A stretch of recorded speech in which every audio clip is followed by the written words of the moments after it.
Jamie Raskin just said what millions of Americans are thinking. If Republicans were serious about Epstein, they'd release the files right now. I want to ask about something that's coming up in the House this week, and that is the former president, Bill Clinton and Hillary Clinton. They were already held in contempt by the Oversight Committee. And several Democrats voted yes on that, too. It's going to come before the full House soon. Will you vote yes? I mean, I will vote yes on contempt against them and anybody else as long as Pam Bondi is part of it. And the Democrats on the Oversight Committee raised Pam Bondi. Remember, she's got millions of documents that she is legally compelled to turn over under a months-old subpoena and under federal law, and she's not doing it. So I don't think we should be holding anybody in contempt, including people who've engaged in at least partial compliance, unless we're going to get that huge mountain of documents that's being held by the DOJ. So presumably Republicans are not going to do that. Well, if they're not going to do it, then they're not serious about investigating the Epstein files, and that's what America wants. So you vote no on the Clinton? I will definitely vote no on any partisan measure, one side or the other. I want all of the information from everybody, and I want everybody to come forward and comply, including Ghislaine Maxwell, G-Max, the sexual predator who Virginia Giuffre said opened the gates to hell for these women and for these girls. I wonder if Mr. Blanche has even read Virginia Giuffre's book about what happened, Nobody's Girl. He should go ahead and read it and try to understand what he's doing, because he's acting like his only interest in the whole event is to protect Donald Trump. Let's talk about what just happened in Congress, because this isn't just political drama. This is a test of whether anyone in power is actually serious about the truth. Jamie Raskin just blew up the entire Republican narrative around the Epstein files, and he did it with one simple question. If you really care about Epstein, why are you protecting the person who has the evidence?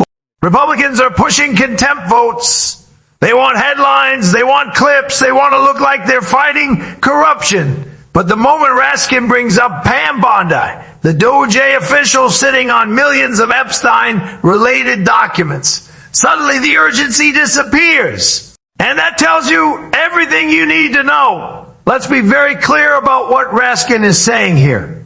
He's not defending Bill Clinton. He's not defending Hillary Clinton. In fact, he said he'd vote for contempt against anyone, as long as the rules apply to everyone equally. That's the key word, equally. Because right now, Republicans want selective accountability.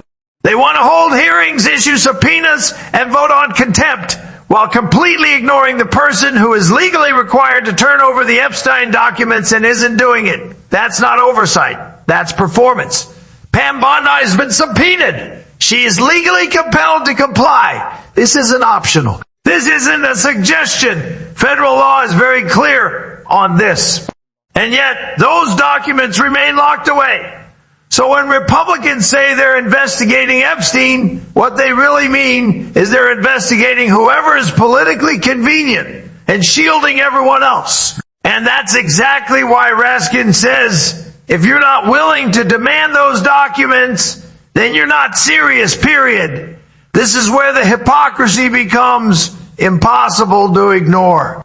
Republicans love to talk about the victims, but they don't want to hear from Ghislaine Maxwell. They love to talk about transparency, but they don't want the DOJ files released. They love to talk about accountability, but only when it targets Democrats. That's not justice. That's a cover story. Raskin even referenced Virginia Giuffre's book, Nobody's Girl, a reminder that behind all of this political theater are real women who were abused, trafficked, and silenced. And ask yourself this: if Republicans truly believe the Epstein files help their case, why wouldn't they demand everything be released immediately? Why stall? Why deflect? Why protect Pam Bondi? The answer is uncomfortable, but it's obvious. Because full transparency doesn't just expose Democrats, it exposes everyone. And that's the one thing Washington hates more than anything else. This is why Raskin says he'll vote no on any partisan contempt measure. Not because he opposes accountability, but because accountability that only goes one direction is fake. Real accountability means everyone complies. Real accountability means every document comes out. Real accountability means no one gets special treatment because of their party or their connections. And that's what Republicans are refusing to do. So when Raskin says that's what America wants, he's right. Americans don't want selective leaks, partisan hearings, or cable news sound bites. They want the truth. And the truth is this: if the Epstein files were harmless to powerful Republicans, they'd already be public. So the question isn't why Jamie Raskin is pushing back. The real question is, what are they so afraid of us seeing?